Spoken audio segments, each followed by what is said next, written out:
Мен оқушылар, бүгін біз 8-ші сынып 2-де 1-ші жаттығуды орындаймыз. Сіздер каналға тіркеліп, лайк басып отырыңыздар, және де сұрақтарыңыз болса комментарий қалдырсаңыздар болады. Ал енді 1-ші жаттығудан бастайық. Бізге мұз берілген дейді. Оның қай бөлігі судың ішінде, қай бөлігі судың бетінде орналасқан, соны тап дейді. Бізде мұздың тығыздығы бар. Судың тығыздығы 1050 кг метр кубқа тең. Енді процентпен табуымыз керек. Қанша проценті суға судың бетінде тұр, қанша проценті судың астында тұрған. Енді бұл жерде бізде екі күш бар деген сөз. Бірінші ауырлық күші, яғни суды мұз төменге қарай тартылып тұрады, ол ауырлық күші болады. Ол бізде mg-ға тең. mg, так, ол бізде m дегеніміз ро мұз,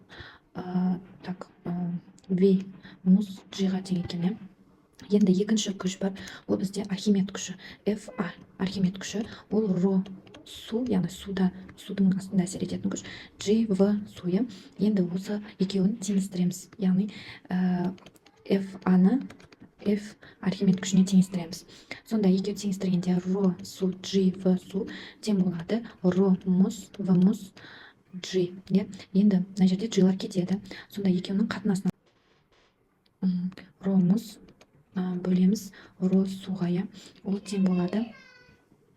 Так, ро су жақта в су бөлінген в мұз. Енді тең ондарын қояйық. Мұздікі бізде 920, бөлеміз ро судікі 1050.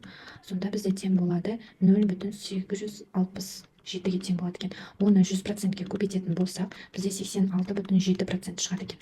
Бұл бізде судың ішіндегісі, ішкі бөлігі, судың ішінде тұрған бөлік.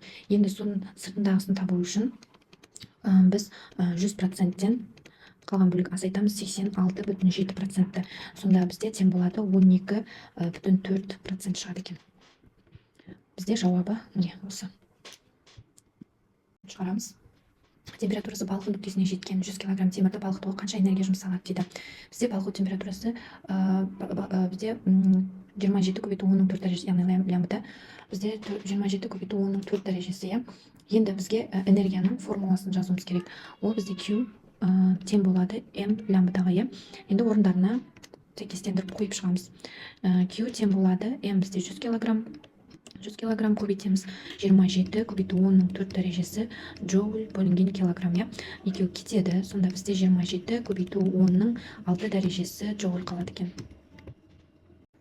Ал енді үшінші есеп шығарамыз. Бізге балқу нүктесіне жеткен 12,4 тонна мұзды еріту үшін қанша жыл мөлшері қажет жұмсалды.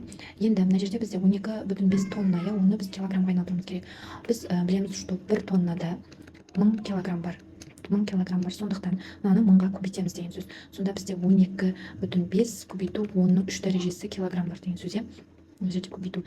Так, енді Q-ның формуласы тең болады. Так, лямбда меншікті жылу көбейту массаға. Енді осыны орындарына қойып шығамыз. Q тең болады 34 көбейту 10-ның 4 дәрежесі джоуль бөлінген килограмм көбейтеміз 12,5 көбейту 10-ның 3 дәрежесі килограммға.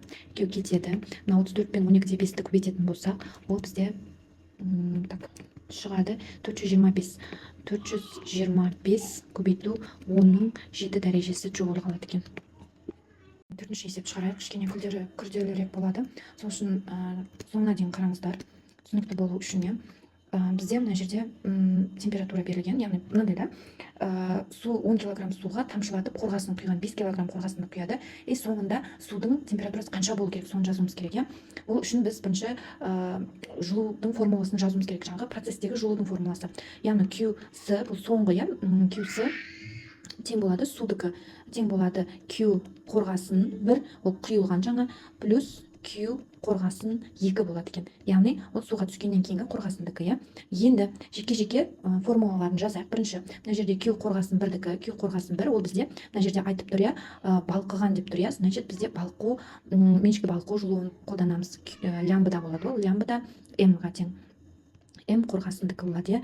Енді Q қорғасын ол тең болады 2. Бұл жерде уже суға түскен кезінде S қорғасын, M қорғасын и дельта Т болады екен.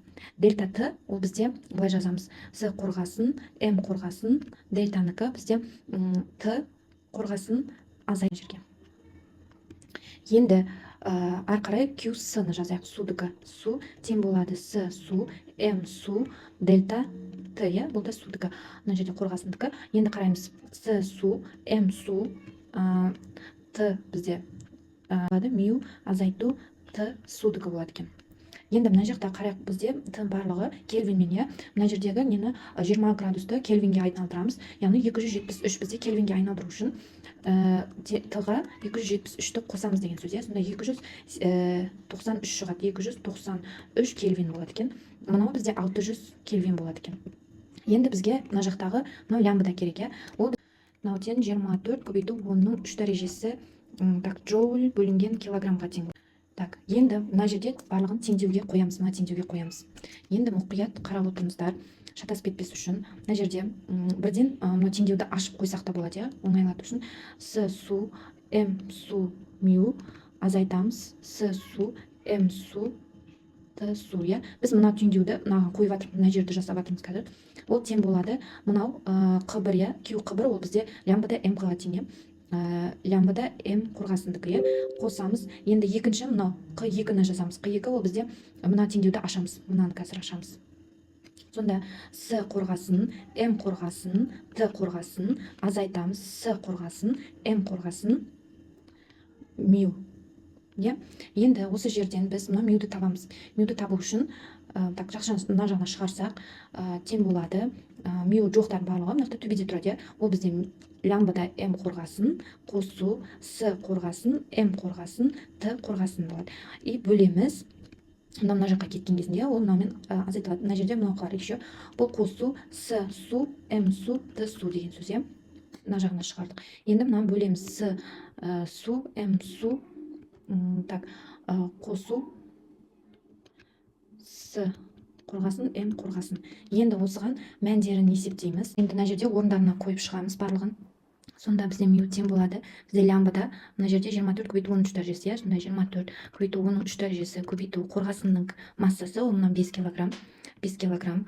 Қосамыз. С қорғасындікі 130, массасы қорғасындікі 5, көбейтеміз. Температура қорғасындікі 600. Қосамыз. С судікі 4200, көбейтеміз. Масса 10, көбейтеміз. Температура 293, иә. Мына жерде мен былай не қайтейінші, мынау судікі, мынау бізде судікі, мынау қорғасындікі, мынау бізде қорғасындікі, мынау судікі, мынау қорғасындікі. Шатастырмас үшін жазып қойдым. Енді бөлеміз. С су 4200, көбейтеміз. М су бізде 10, қосамыз. С қорғасын 130, көбейтеміз. Масса қорғасындікі 5, иә, 5. Тең осының бәрін есептегенде 300 шығады екен кельвин. Енді бұны біз температураға цельсияға айналдыру үшін 300 кельвиннан 273-ті азайтамыз, иә. Сонда бізде тең болады екен 27 цельсий градус. Жауабы осындай болады. Ал енді 5-ші есепті шығарайық. Балқыту пешіне температура 20 градус, массасы 2000 килограмм шойынды тиеп салады. Оны балқыту үшін қанша жылу мөлшері жұмсалады? Яғни біз Q шойындікін табуымыз керек. Енді бізде мына жақта сонымен қатар айтады, осы жылудың мөлшері 0 градуста тұрған мұзды қанша массасын еруіне жұмсалуға болады. То есть бірінші біз Q-ді тауып алайық, шойын үшін, иә. Q шойындікін табайық. Ол бізде бастапқыда SM, так, SM Т балқу азайту Т1 болады, иә. Қосу, одан кейін не қылады, балқиды ғой, М-ге дейін, иә.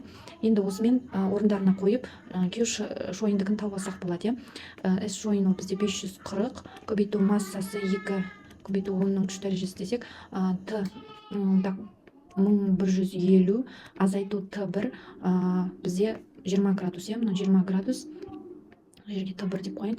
20 градус. Қосу лямбда бізде мына шойындығы 14, көбейту 10-ның 4 дәрежесі, мына жерге 4 деп қойын.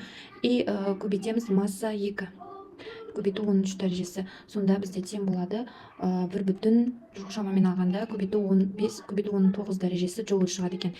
Енді біз мұздың массасын табуымыз керек. М мұздың массасы, мұздікі ол тең болады Q бөлінген лямбда, иә, мұздікі. Енді осыны орнына қоямыз. Мұз тең болады Q бізде мынау табылған, иә, 1,5 көбейту 19 дәрежесі бөлеміз. Нақты лямбда мұздікі 34 34 көбейту 10-ның 4 дәрежесі, иә. 0,044 шығады екен. Көбейту 10-ның 5 дәрежесі, иә. Сонда бұл бізде 40 көбейту 10-ның 2 дәрежесі килограмм деп жазсақ болады, немесе 4,4 тонна деп жазсақ болады. Ал енді соңғы 6-шы есепті шығарамыз. Так, бізге массасы 0,5 тонна мұзды еріту үшін қанша керосин керек, соны табуымыз керек. Енді бізде мына жаққа жазып кетейін тағы да. Т балқу температурасы 0 градустай тең екен. Енді бізге пайдалар келік коэффициент арқылы формуласын жазамыз, яғни бізде QP тең бөлінген Q толыққа тең. И осыдан бізде мынау формула шығады, яғни SM пайдаларын табу үшін SM